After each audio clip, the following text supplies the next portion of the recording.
रामा event Hardaspur वाले।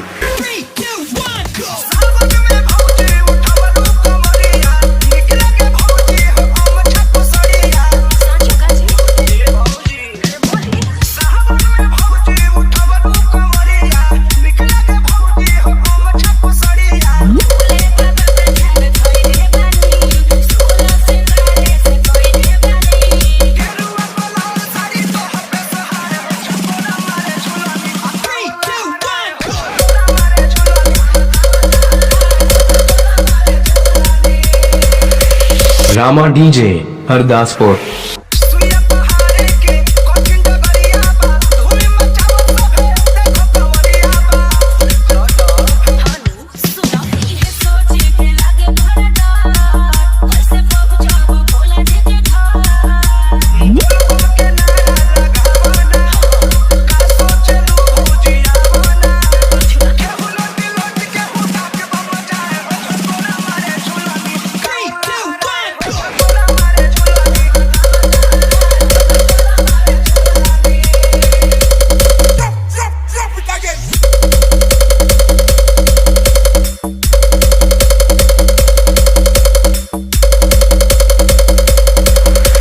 रामा DJ Hardaspur.